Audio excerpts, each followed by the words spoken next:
Hello বন্ধুরা, আশা করি তোমরা সবাই খুব ভালো আছো। আমিও খুব ভালো আছি। তো আজকের দিনটা খুব স্পেশাল। আজ হলো আমার দেওরের জন্মদিন। তো ওইখানে আমার শাশুড়ি মা রান্না করছে, আর এখানে আমি কিছু কিছু জিনিস রান্না করে রেখেছি। তো দেখতেই পাচ্ছ, এখানে রয়েছে পনির আলুর তরকারি, ডাল, পুঁই শাক, 5 রকম ভাজা, চাটনি, এঁচোড়, তারপরে হচ্ছে একটা বাটা। ও যেহেতু বাটা খেতে খুব ভালোবাসে, তার জন্য বাটাটাও করা হয়েছে।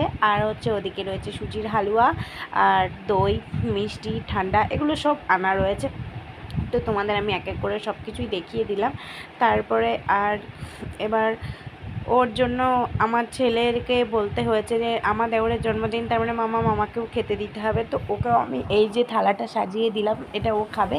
আর আমি এদিকে সুজিগুলোকে সুন্দর করে বরফির মতন করে কেটে নিয়েছি, ছেলেকে খাইয়ে নিচ্ছি কেন সবার সাথে করে দিতে খেতে সুবিধা বসতে হয়, পারবে না, খাইয়ে দিচ্ছে। আর আগে না খাওয়ালে আমার সবাইকে দাওয়াত করতে ছেলেকে খাওয়াতে গেলে আমার আগে প্রচণ্ড খাওয়াতে জ্বালাতন বসে হয়, গেছি, কেন ভাবছি খুব বিয়ে দুষ্টুমি করে। আর ওর জন্য আমার চিপস আর পাপড় মাস্ট ব্লগে ছাড়োর উপাধি।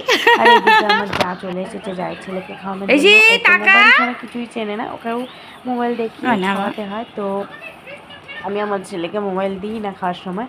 আর এইদিকে থালা গোছানো হয়ে গেছে আমার দেওরের জন্য। ও আসবে যখন ওকে দিয়ে দেওয়া হবে খেতে, ওর জন্য প্রথমে তুলে দেওয়া হয়েছে। আর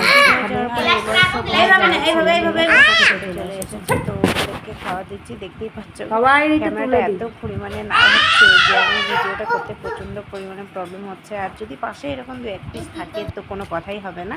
তো সবার খাওয়া দাওয়া শেষ হওয়ার পর আমি আমার ছেলেকে টিউশনে দিয়ে আসতে যাচ্ছি। দেখতেই পাচ্ছ কি গরম পড়েছে। আর ও সোজা দৌড় মেরেছে ওর ম্যাডামের বাড়িতে।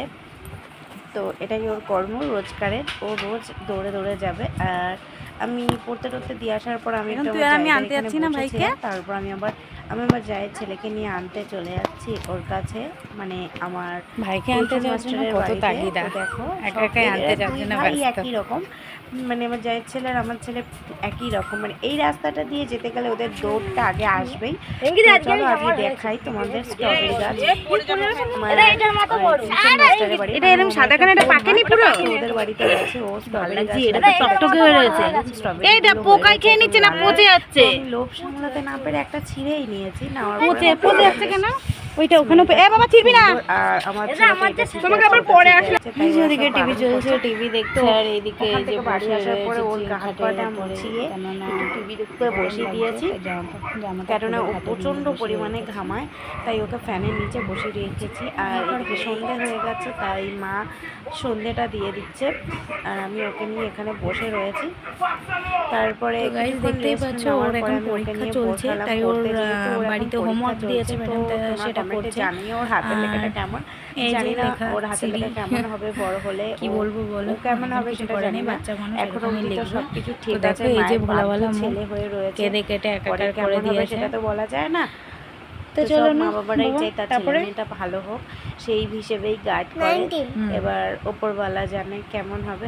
তো আজকের ভিডিওটা যদি ভালো লেগে থাকে, আজকের ভিডিওটা ভালো লাগে, বড় হয়ে গেল না, 2টা 0টা একদম ছোট হয়ে গেছে। চলো ঠিক আছে, এবারে 21 বলো। তোমাদের ভালোবাসায় একদিন অনেক দূর হয়তো আগাতে পারবো, কিন্তু ভালোবাসাটা তো সবাই পায় না। তো দেখো, তারপরে সন্ধ্যা টিফিন নিয়ে চলে এসেছি। আর ভিডিওটা বড় করলাম না, চলো টাটা, বাই বাই।